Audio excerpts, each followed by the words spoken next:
I just knew, Hunter, I knew this would be it.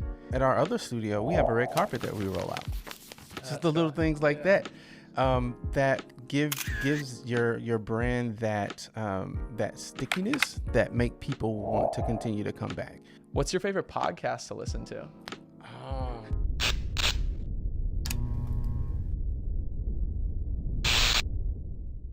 Welcome to Innovation Illuminated, a podcast where guest entrepreneurs and experts in their field of business share their experiences and knowledge learned through their journey in the business world. I am your host, Hunter Pirock, and similar to these guests, I am also an entrepreneur. Today, I am joined by Elzie Flenard, the mayor of Podcast Town, aka he's the owner of Podcast Town. But I like how he refers to himself as the mayor, and then his clients are actually the residents of Podcast Town, which is kind of a cool lingo as a business. So basically what Podcast Town is that, say myself, I don't want to start a podcast on my own. I'd go to Podcast Town and they have the microphones, the cameras, and everything that is needed to start a podcast.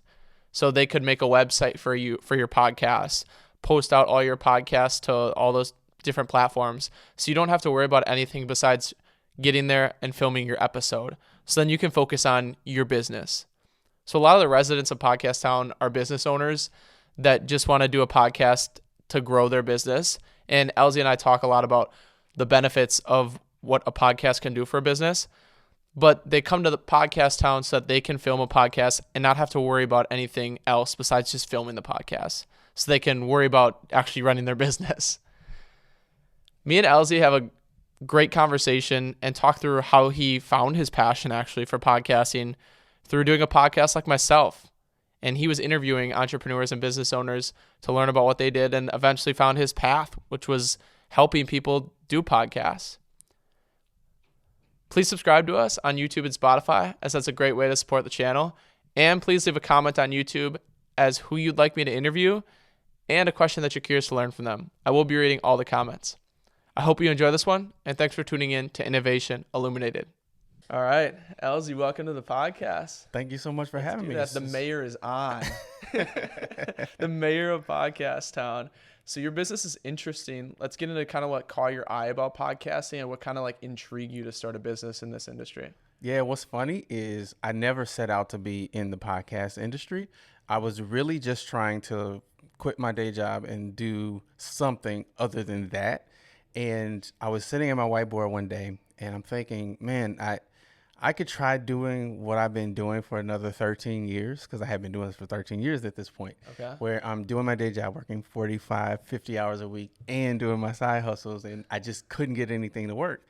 And so I said, I could do this for another 13 years, or I could do something different. Mm-hmm. And I said, man, well, I need to get in front of business owners, like entrepreneurs who are doing what I want to be doing. But I can't just call them up and say, hey, Mrs. Business Owner, can I pick your brain for an hour? Because they're busy. They're not going to do that. Right. So I said, I know.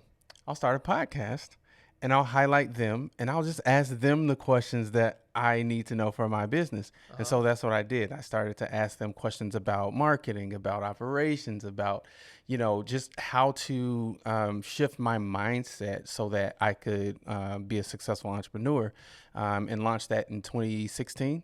And the rest is history. I fell in love with the relationships that I was able to build. I fell in love with the knowledge, the insight, the wisdom, because these people are pouring out all of their experience. And these are, multi-million-dollar business owners. And so fast forward, I'm in one of my interviews and my guest says, Elzie, you're kind of good at this whole podcast thing. You should help business owners start podcasts, because that's a growing trend. Mm-hmm. That had never occurred to me because I didn't have a strategy. I didn't have where it was going. I literally just wanted to get in front of business owners. Right. And so I said, okay. So I put an offer out and somebody paid me US dollars to do it, and the business was born. And we sort of just been growing it since. Huh. So what was your day job that you didn't like or wanted to get out of? Oh man, how much time you got?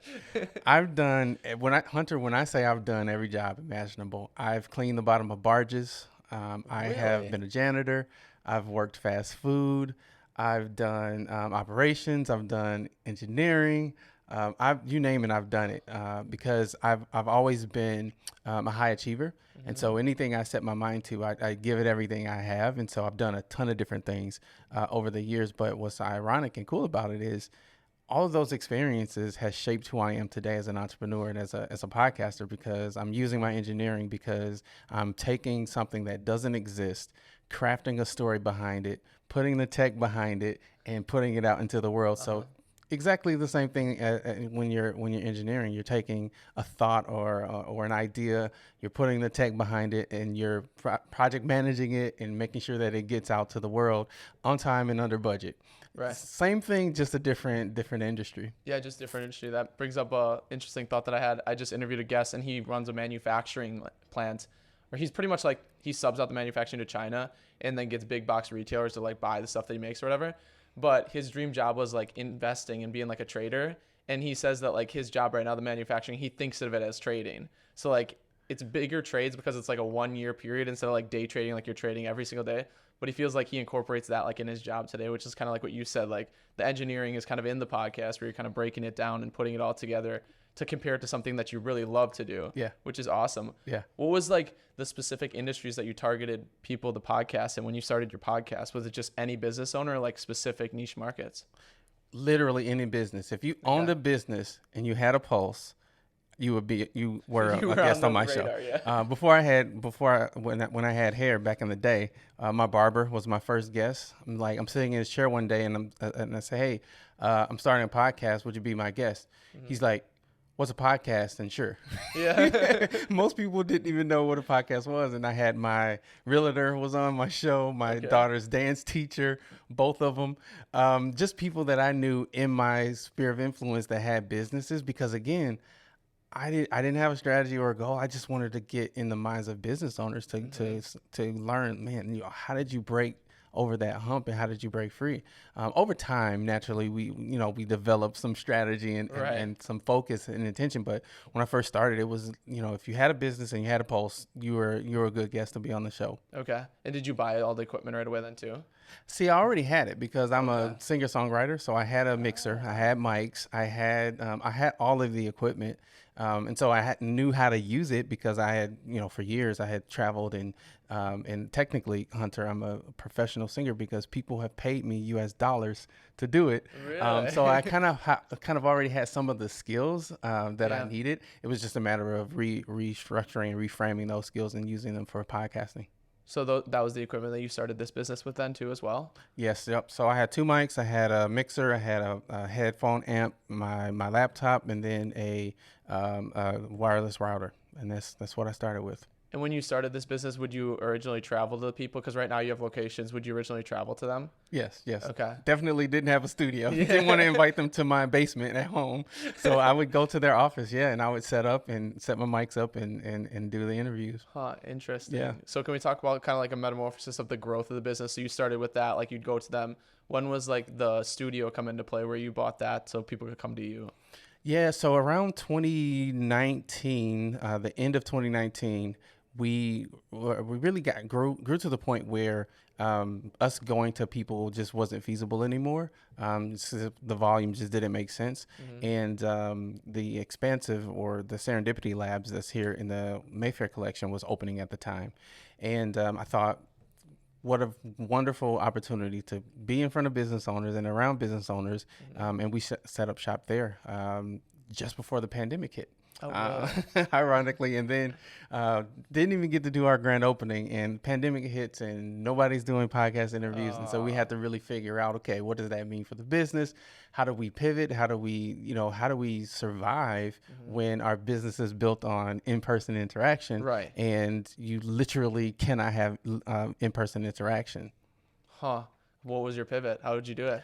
We went online, virtual, like everybody else. I was more open to being in person, so I would come into the studio, conduct the interviews virtually, and then once things started opening up, we had events and collaborated with other businesses who were in the space. So we just kind of got through it like everybody else. What was it like getting that first client? Did you have a posting that you posted or something like that, or how did you get the first client? Somebody walking by and they saw the sign and they Really? stopped in and they're like, "Hey, what do you do?" And we told them what we did, and they're like, "Yeah, we want that." And that's how we got No our first way. client. Yeah. And then how do you grow it today? How do you market it? Word of mouth is big for Okay. us. Just doing our best to serve our we call our clients residents, serve our residents well, and they tell other people about us. Naturally, social media is an important part of our strategy as well, but really shaking hands and kissing babies. Yeah. That's what I do. Where did you come up with that? Like the podcast town mayor, podcast town residents. I like that like lingo. Where'd you come up with it? Yeah, funny story. So I was trying to grow the business to help more people at a rate that they could more easily afford. And so I said, I know what I'll do. I'll do a coaching program and coach people around how to start their podcast, how to grow it, monetization, the planning and management, and all the stuff. And then my business coach at the time, he's like, "Yeah, Elzie, I think that's a great idea. You have the experience, and you seem to be a great teacher. I think that would be a good idea for you." And he said, "Well, just keep it simple." And of course, I did not keep it simple. I came up with this whole grandiose name for it. I called it Podcast Town because that's where people go to grow and thrive in podcasting. And I brought it back to him, and he said, I think that's a great brand. And at the time, my podcast name was Enterprise Now. And he said, well, that's the brand. I said, great. I'm glad you like it. Yeah. And he's like, no, I don't think you understand what I'm saying, Elzie. Enterprise Now is cool, but I don't know what that means. Podcast Town is the brand. And after about 20 minutes of kind of going back and forth, he finally just said it. He said, squash Enterprise Now. Rename your company to Podcast Town. And so I listened to him and we rebranded as Podcast Town.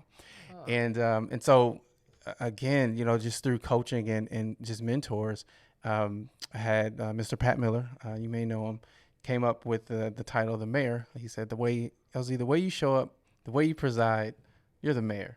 I'm going to call you the mayor of Podcast Town. And it kind of stuck.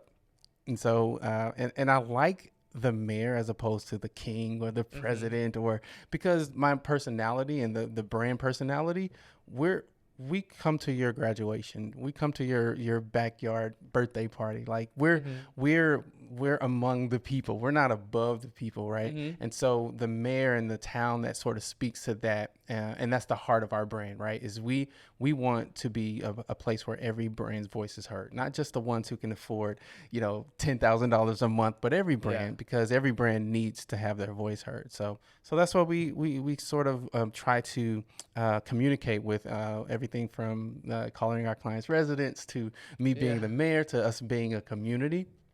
Because that's what we're all about in terms of our organization and how we want to be viewed by the community. Huh, interesting. If you feel comfortable, I'd love to hear like how many residents through the growth of the business, like what you started with versus like what you're at today. Yeah, we started with zero. Right. Today we average around 20 residents ongoing. It ebbs and flows. Sometimes that people we help launch their shows, they do production elsewhere, but generally speaking, that's where we sit. Okay. And what services do you offer to them? We're full service agents. So we do everything from launch to production, management, marketing, coaching, consulting, training. We do 360 full service service. Okay. And what are some things that people like that are doing a podcast maybe like don't know that they're missing out on, maybe that an agency like yourself would offer them? Well, the big thing is peace of mind. Doing podcasting the right way takes a ton of time, takes a ton of strategy, planning, and effort. We take all of that off your plate and let the business owner focus on running their business and being awesome, but still taking advantage of the power and the influence that they get when they're leveraging podcasting. Huh. Yeah, I was just about to ask, like, what are businesses missing out on that if they like haven't explored doing a podcast yet? Which you just said, like, they're missing out on, a lot of leverage and customers maybe that would listen to it. What are some other things that maybe they'd be missing out on? Yeah, it's what I call brand love, right? 95 to 97% of your customers aren't ready to buy yet.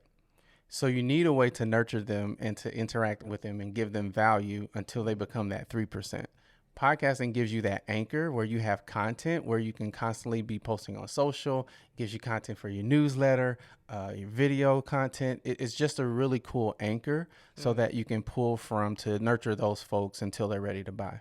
Huh, interesting. What's kind of like an interesting experience that you've had, maybe like going somewhere to do a podcast or a special guest you had on? What's like your favorite or interesting experience? Yeah, one time. So we recently moved to incorporating video, but before we were, audio only. Okay. And I had a networking event that I showed up to, and I walk in the door, and I hear somebody shout my name from the other side of the room, and I couldn't see them, right, because they're across the room, and it was a former guest who had been on my podcast, and he heard me talking from across the room, Really? recognized my voice, and it was just that moment that I realized that your voice is such a powerful instrument and tool that you could be walking in a room to a person that you've never met in person and make that connection.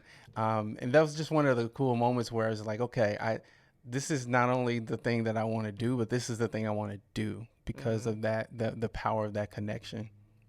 So is that like where your passion resides, that the power of your voice being heard is kind of what keeps you going through the business? For sure. Because it's just such a, I like to use the nerdy term resonance, right? It's just a powerful way to resonate with folks. There's nothing like being literally in somebody's head. Yeah. Especially if they're a long time listener, they know things about me that I forgot that I told them. Yeah. And they come up to me and they will mention them. It's like, well, how do you even know that? Just because they've listened to the podcast. It's like a Nardwuar thing. Yeah. Yeah. And so people really get to know you. And you know that people do business with people that they like, know, and trust. Right. And so what better way to do that than through a podcast where you're meeting with people, building those relationships and sharing and giving value. Right. How often? I know you post, I think every day, right, on LinkedIn? Almost every day, yeah. Almost every day. What keeps you making new content and wanting to post every single day? Because I have so much content, like through my podcast. I could literally post 3 to 4 times a day if I just took one of my episodes, brought out the nuggets or the insights and posted them. I want to be visible. I want to be top of mind, and I want to be helpful. Those are the 3 biggest reasons, because I know that the more I do that, the more my business is going to grow and the more I can help other businesses grow. Huh. What are some challenges that you've maybe encountered through starting the business and growing it? I think for me in this space, podcasting as an industry is still maturing. It's getting there, but it keeps changing every year. Yeah. Last year we had a different set of challenges than we do this year. And so as the industry itself continues to mature, I've found that the business has to continue to grow and shift along with the shifts, which can be frustrating, but it can be exciting at the same time because it's still not leveled out yet. It's still growing and there's still so much opportunity. But the challenge is just keeping up with that opportunity and knowing when to shift and how much. Gotcha. I can't think of like how to word this question, but I feel like podcasts, I just listened to something the other day. It was that like podcasts are kind of shifting to where like they used to be, a lot of the big ones used to be like super honest and like the right information. But now podcasts are like pivoting into like people just trying to get the most clicks, where like they're bringing controversial guests on their podcast. What are your thoughts about that? Yeah, so there's 2, and so this is what I mean when I reference how the industry is shifting. So there's sort of 2 sides of the business, right? There's the pop culture entertainment side. These are the Shannon Sharps and the famous people who now have podcasts. Right. There's that sort of side of the business. But then there's the enterprise side of the business where business owners and people who are, wanting to grow their personal brands. There's that side of the business where as a business owner, your key to success is not necessarily how many downloads. It's how many actions can you get people to take based off of the content, right? So how many email list subscribers, or how many people can you engage with on social, that type of thing, which, ends up being, well, what effect does the podcast have on the bottom line? Whereas a Shannon Sharp 10 million views and all that stuff is great, right? But it's sort of two different ways to approach podcasting, which is welcome, because I'm not necessarily into the entertainment side. I'm more on the business side. All of our residents are B2B. So I think it's important to just know which game you're playing, but it's fine. I think it's great for the medium. People are, building businesses. And so as long as that's happening, the industry is going to thrive. I don't think they need to do that. I think it's again, it's part of that maturation process for the industry, saying, okay, what things are acceptable, what things aren't, what things are taboo, that type of thing. Yeah. Which again, that's the exciting part of it too, is because we're still figuring it out as an industry. We're still kind of settling in on norms and things like that. Which podcasting is the Wild West, and that's what makes it cool. What makes it great. It's like there's no hard and fast rules. You kind of do what works for you, right, and double down on it. So to answer your question, I think it's great on both sides. I'm excited about both sides of the business, and I think there's tons of potential for it to continue to grow. What is something that like you never thought would be like a success story that you've achieved, or a goal that you have in mind, like to reach this many residents, or maybe have this guest on your podcast, or have this person be a client type of thing? Yeah. So my daughter, when she was growing up, she loved the Rainbow Loom guy. There's like these little rubber bands, and you make stuff out of them. Like a bracelet or something, right? Yeah. So it was, when she was little. And I just knew that if I could get him on my podcast, I would be the super cool dad in the world. And so I reached out to his people, because he has people. And long story short, we ended up getting, doing the interview. And I just knew, Hunter, I knew this would be it.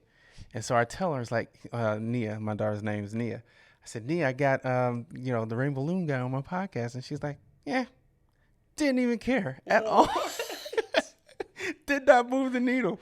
But for me, that was one of those things where it's like, just ask. You never know who you can get in front of, unless you just ask. And from that point on, it's like, okay, it gave me that confidence to just ask the question. So the worst thing that could happen is that they don't respond, or they say no.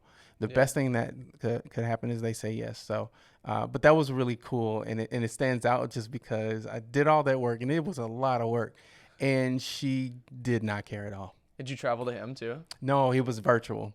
Oh, okay. Gotcha. Yeah. Did it go good? Was it fun? It was it was extremely fun, because he's one of those entrepreneurs that he just gets it as an entrepreneur, and I learned so much from our convo. So it was well worth it. It was just kind of an egg in the face on the back end when I went to my daughter. She literally didn't care. She didn't care at all. I feel like that's good advice.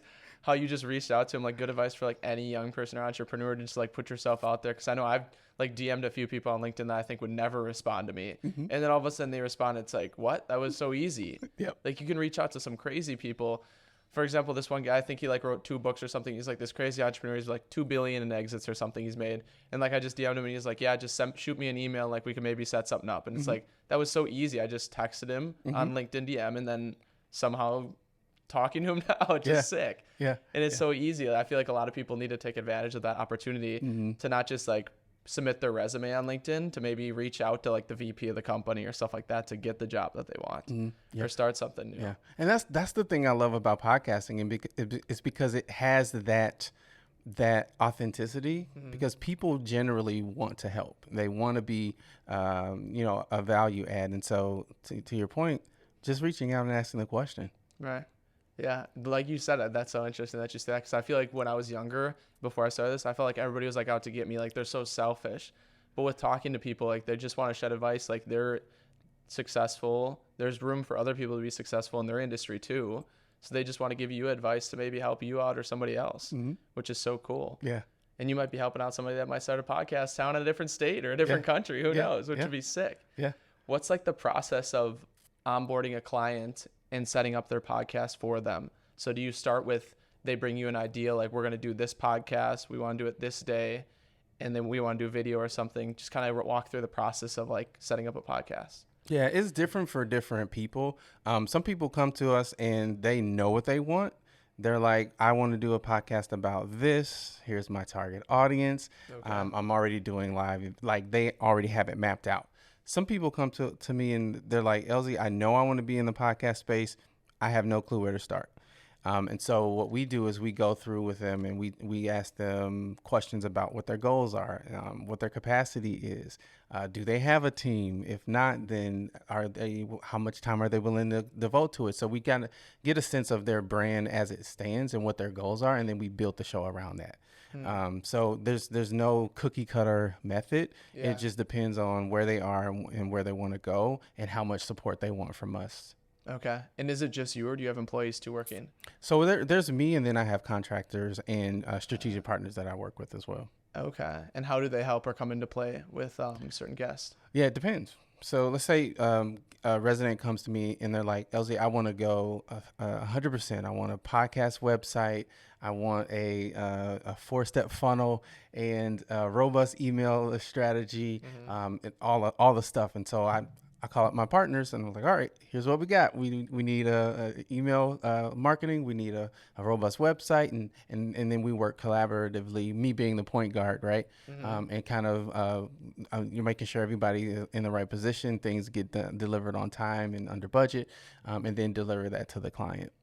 Huh. Okay. So yeah, it's not a cookie cutter process. It's more so adapting kind of to what people want. Exactly. Gotcha. What's been like, I want to take it back. I usually like to start with, we talked about a little bit of your childhood. What was it like? Did you go to college or high school and stuff? What was your workforce right after that? And what experiences or knowledge did you learn from your jobs? I know you said that you worked around the block and you've worked on the bottom of shifts and McDonald's or like any job, all these jobs. What was like some really big like takeaways that you had from those jobs? Yeah. So I graduated high school and I didn't like when I was a junior. I didn't know what I wanted to do. I was a relatively smart kid. I didn't put a ton of effort into the academics, so I was able to, to get A's and B's at, probably 70% effort. Because I was, I played basketball and ran cross country, and so I was into music, and so those were my focuses. I wanted to just, be the best basketball player and do my rapping and performing and all that good stuff.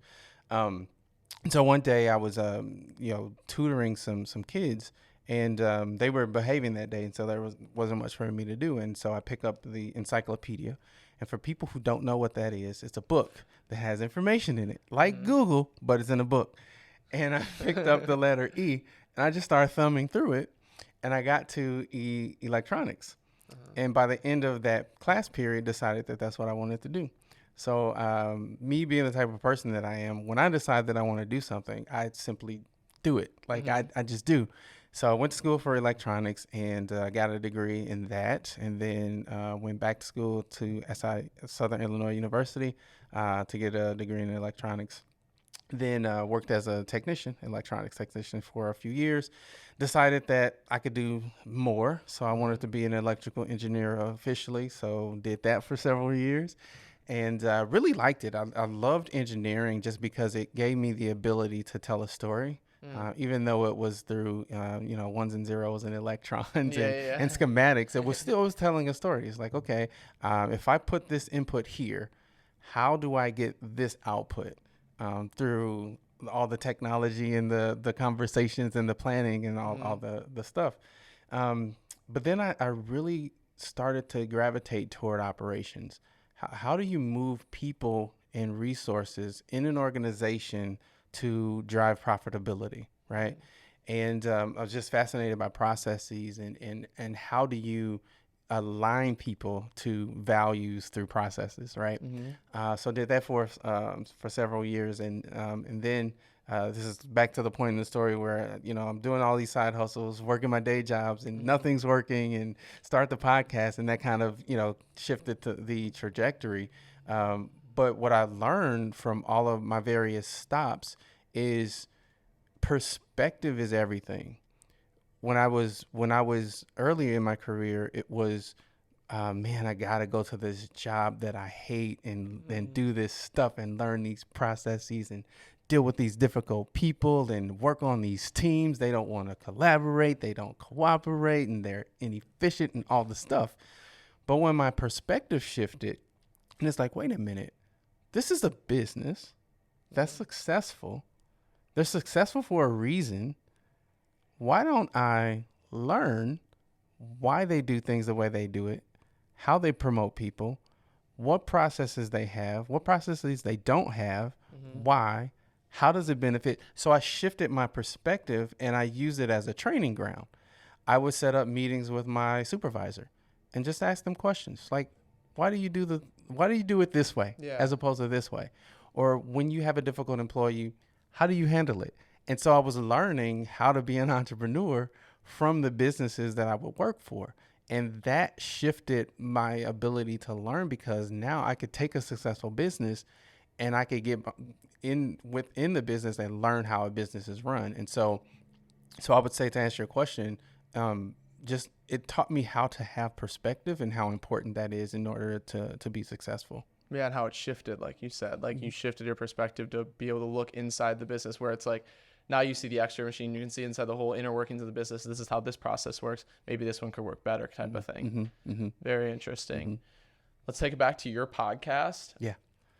How did it go? You interviewed like a bunch of entrepreneurs. What year was it, and how did it go? And did you put it on all podcast platforms, type of thing? Yes. So at the time, I'm trying to remember, 2016, Blueberry was a big one, and Libsyn. Those were the early big two. podcasts. Early. Yeah. Yeah, those were the big two. I was on Blueberry because their customer support was better at the time. Sorry, Libsyn. Okay. And so they distributed it out to all the platforms. But that's where I started with Blueberry. In terms of how it's going or how the first one went, it was a technically a live radio show that was repurposed as a podcast. And I'll never forget, I walk in, this is my barber, right? He was my first guest. So he was a champ. He didn't even know what was going on. He was like, yeah, just show up at the shop and we'll do it. And so I come in and I had an audio interface, my laptop, my mixer, all the stuff, like 6 or 7 pieces of equipment, the headphones and all the stuff. And so I set everything up and everything's ready to go. The internet's I'm connected and ready to go live. And a storm comes in and the power goes out. And like today. Yes. For the listeners, we were going to do it at Elzie's other location, but the power was out because we just got snow. It did. And so literally 5 minutes before we went live, the power comes back on and we do the interview. But I just thought that was the funniest thing. And I was like, okay, so that did it for my live career. I was like, I'm not doing this thing live anymore. Yeah. we're not doing that. So I'm a fast learner. And so I just really tried to get better at the conversations and asking questions that serve the audience, but also serve myself as well. And then eventually people would start to reach out to me, and I didn't have to reach out to guests anymore. So they would pitch themselves to be on my show. And then I could approve people to be a guest or wait list them. And from there, it just really served as a lead generation for the business. I've gotten speaking opportunities because of the podcast. I have a bookshelf full of books that I've gotten from guests who've been on the show. So it kind of goes back to that thirst for knowledge and supporting others. It's really allowed me to be a better entrepreneur because I get to meet with entrepreneurs and learn from them, right? So I can ask them things like, when you had a team, how did you handle the person that you needed to let them go? How did you handle it? Yeah. Because that could be a sensitive thing because, people remember how you make them feel. And you want to make sure as a leader that you're doing the best you can to handle people the best you can. So I can ask them those questions. And, I have, mentors and coaches that all came from being guests on my show. And so it's been this really cool organic way to both meet people and to learn from them and for them to learn from me. So today we're rocking and rolling. We're approaching episode 450, 40, I think. Wow. I was just about to ask, how many are you in? Yeah, and so we're daily now, but we're about to shift to twice a week with micro episodes in between. So we'll technically still be daily. So 200 plus episodes a year, and not slowing down. I'm trying hard not to do another show just because I know that I don't know that I have the capacity, but there's so many things that I want to talk about and people that I want to talk to. Yeah. So it's hard to not do more shows, but yeah, I'm loving every minute of it. What are the topics that you talk about in like those micro episodes, like you said? So right now the micro episodes are micros based on the full episode. In the future, there'll be like these daily, excuse me, there'll be these daily quick hits. Because Journey to Mastery is all about personal development for entrepreneurs. And so it'll be, we'll cover mindset, we'll cover health, we'll cover stress management, all the things that I wish I knew more when I first started as an entrepreneur. So those will be the shorter episodes. And then, so we're going to do some really cool narrative style interviews and long form. So we'll mix it up in terms of the format, but in some form it'll be daily still. Okay. And is that called Podcast Town? So that's called Journey to Mastery. Okay. Yeah. And then that's just you running it, or do you have another guest on there or co-host? So it'll be both. So it's just me. I'm the main host. Gotcha. So some episodes will be solo, and some of them will be with a guest. Okay. Since you're 400 episodes deep in your podcast, what's like a super memorable interview that you've had with a guest, maybe that you like learned a ton or gained a lot of wisdom from them? To be honest, the one that always sticks out was the one that was the worst. Yeah. So there's this little thing that I do before every episode. I start off and I'll say, "Okay, Hunter, can I get an oh yeah?" And then you give me your best oh yeah. Some people do like the Kool-Aid Man oh yeah. Some people do the Randy Macho Man. But anyway, they give me their oh yeah. The Pete Gat author had his guitar ready and he sang it. So it's the thing. It's the thing that I've done very early on in the podcast. This particular guest gets on, and I, normal podcast, I think, and I say, "Okay, Mr. Guest, can I go to oh yeah?" And he looks at me because even though we were audio only, we still do video for a lot of reasons, and so he looks at me. He's like, "What if I don't want to do an oh yeah?" And I'm like, every guest since the beginning of time has done it, so I don't know. But he ended up doing it. But it was a moment where I was like, well, that's different because nobody had ever not done it. And the whole interview, I would ask him a question, the basics, like, tell me about your business. And he would give me these short one-line answers. And he would give me these yes/no answers. And I'm like, the whole interview just pulling. And I remember being so exhausted after that interview. I was like, never again. If I ever come across that type of interview, I'm just going to cut it. And just save buzz both times. So that's the one that stands out as the worst one I've ever done. But for the most part, all of my guests are just amazing entrepreneurs, and I learned so much from all of them. Sort of like your children, right? You don't say that you have a favorite child. Each of them has their the thing that about them that makes them special and unique. But that one stands out as one that was one of the worst. For sure, memorable. Because you can remember him not saying, "Oh yeah." Yes. Literally to this day, the only person who has not, and he finally did it, but he was the only one that even gave me any pushback. Oh wow. What's the best oh yeah you've had? Most memorable besides him. Can you think of one? I can't say Hunter because they're all great. They're all unique. Yeah. Well, let's take a quick break and then we'll get back into it. Okay. I would like to take a quick minute to talk about this episode's innovative product. I'm big on saving time and money, and this product does just that. It's called the Easy Fade Clipper Guard. So instead of having to go to the barbershop and get a fade haircut whenever you want one, this guard, you can easily do a fade haircut at home. So normally how a fade haircut is done is that the barber goes from a 1 guard or a half guard up into probably like a 3 guard. So continually switching out guards to blend the hair into a fade. The Easy Fade Haircut Guard has eliminated this need and allows just 1 guard to do the fade haircut. For the audio listener, there's a ring on the side of the guard, and as you work your way up the head, you can slide the guard so that it extends it and cuts the hair at longer length as you go up the head.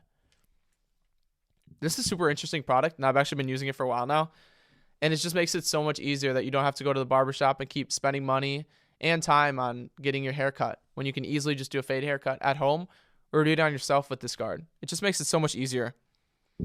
Check it out at easyfadeco.com and enter promo code InnovationPodcast at checkout for 20% off your order.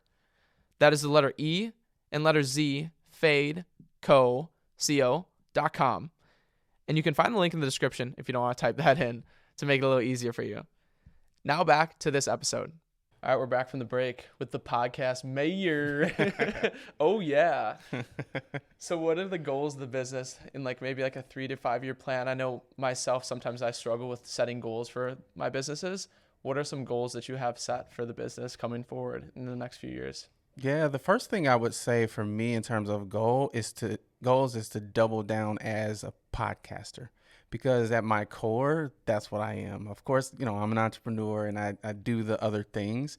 But at my core, I'm a curious learner who wants to just meet as many people as possible and learn as many things as possible and help connect people to their greatness. Right. So one of the things for me is really building up that brand as a podcaster. The other thing that I'm really looking forward to is building out our network of podcasters and helping them grow their business and their podcast as well. So really dual focus is really digging deep and growing as a podcaster, and then helping other businesses do the same. Mm-hmm. What are those networking events that you go to and stuff? Like you said, you spoke at some or went to networking events. How do you find those and network in that way?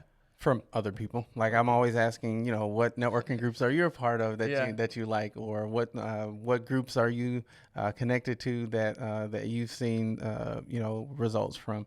And so at one point there were over 12 that I was involved in. I've had to since scale back on that because I found myself, I would look back at my week and I'm like, what did I do this week? And it was all networking and all this stuff, and I had to scale that back. But really just having my finger on the pulse of what's working and where my people hang out, because that's where I want to be, is where my people are. Yeah, I feel like what I noticed about you too, and I feel like I have it too, is we organically network a lot. You started that podcast not knowing that you wanted to network, but at the same time you were networking to get opportunities, which same thing, I didn't even think about doing this to network kind of thing, but through doing it you start to network, and just organically you're meeting more people and more successful people, and now all of a sudden you're in this circle of people that are super successful and can mentor you and help you with all these questions, like yourself. I feel like it's just such an organic way that people don't think of. Put yourself out there and try something new, and maybe it'll get you an opportunity, or you'll meet cool people throughout the process. Would you agree? For sure. Yeah. I think for me, I'm big on authenticity and it being organic. I don't force things, and I've had to learn that over the years. When I was younger in my career, I would force it. It was forcing the relationships and the connections, and they generally just don't work. And I found, and sometimes it could be hard to kind of, as an entrepreneur, to pace yourself and to understand the pace of business.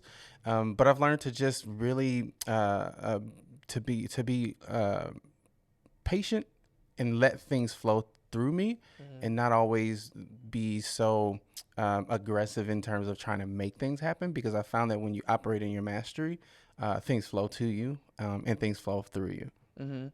I was just thinking too, I feel like a lot of young entrepreneurs, or what we see on social media, is you have to force it sometimes. If it's not working, you have to break the wall and do it. Maybe that's not the right option. Maybe you just have to stand back and be let these ideas flow through me and come to me, like you're saying, and not try to break that wall and punish yourself while in the process. You got to enjoy the process at some point too, I think. Yeah. I think it can be both. I think the part of the wisdom is knowing when to break through the wall and when to go around the wall. Yeah. Okay. And when to go over the wall. Yeah. Or when to just leave the wall where the wall is and go the different direction. I think that's part of the game, is really understanding, like I said, timing. The analogy I use a lot is when you're baking a cake, if you take it out too early, it's disgusting because the middle hasn't cooked.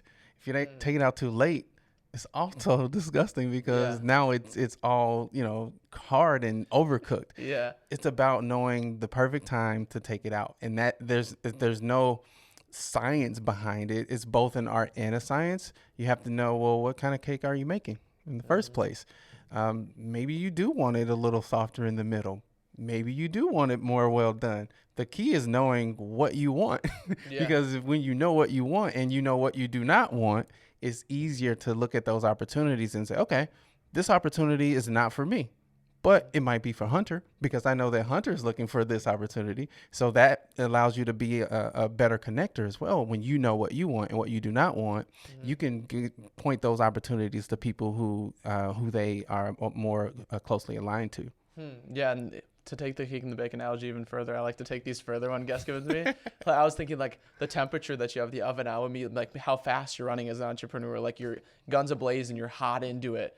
Then it's going to take less time maybe to get to that spot that you wanted the cake to be done at. But if you have it on like 100 degrees, the cake's going to take forever to bake because maybe you're doing something else during it. Like you need to focus on just guns ablaze and cooking that cake and just finish it, I guess. And maybe that's okay, because okay. different seasons in your life, like when I was younger, 700 degrees was perfect because I didn't have a wife, I didn't have a kid, it wasn't like I wasn't doing anything, I didn't have anything but time. But at this season in my life, wife, kids, all the stuff, maybe I do want to bake the cake a little bit slower. So again, it comes back to really knowing what you want, what you do not want, who you are not, and then moving accordingly. Right.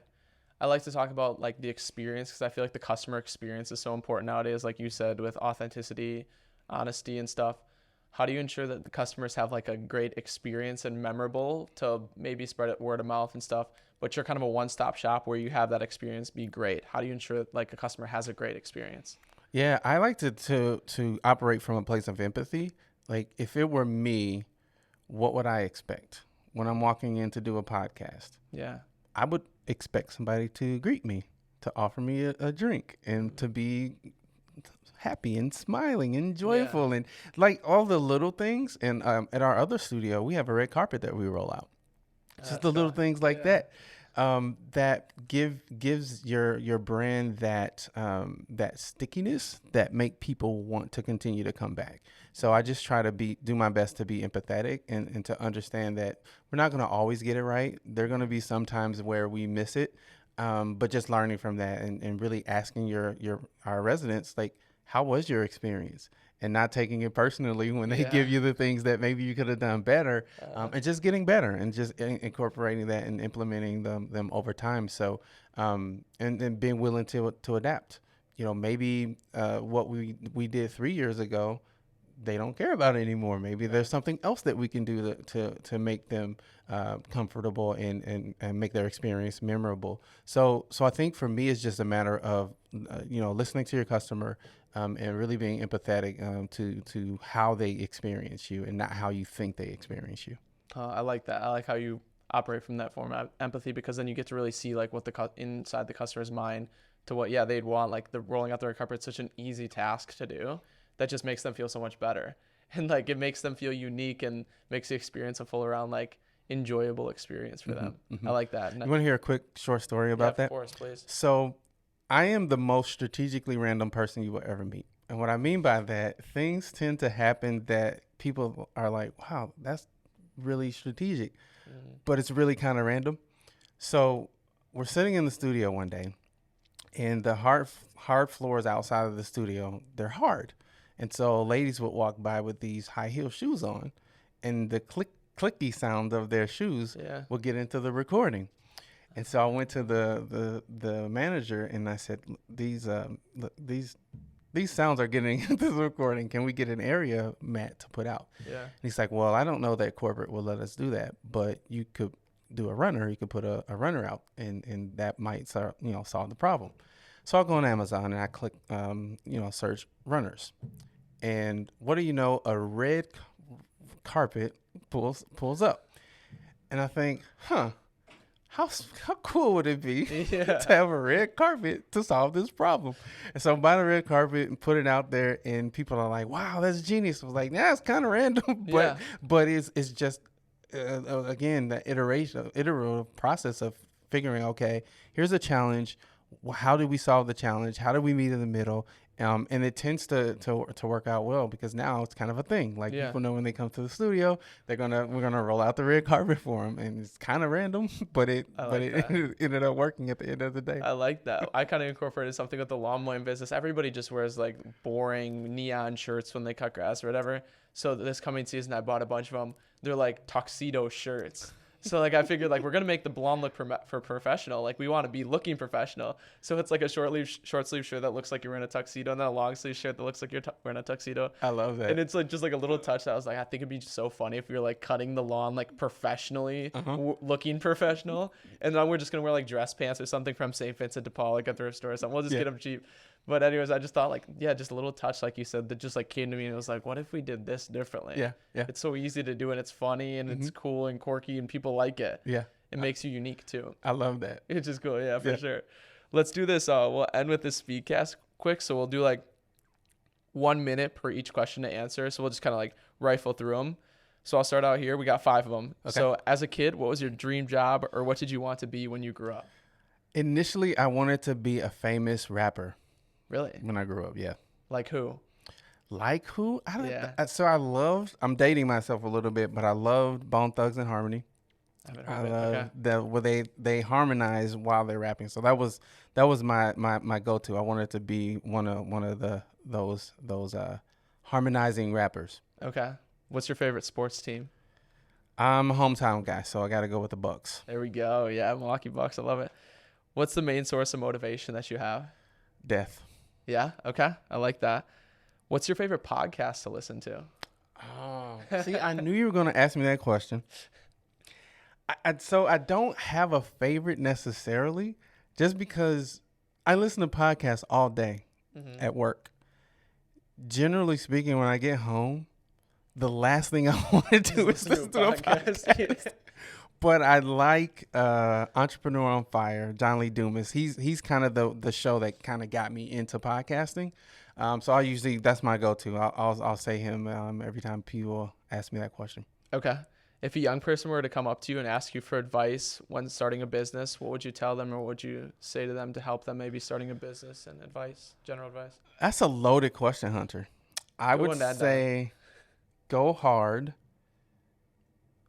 but don't ignore you.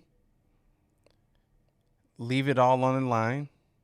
Learn everything you can. Fail fast. Fail often. And fail forward. I like it. That's going to be a clip on one of my social media channels. I love it. Awesome. Thanks. Cool. Elzie. I appreciate it. That was a ton of fun, dude. Heck yeah. Same. I love it. That was so fun.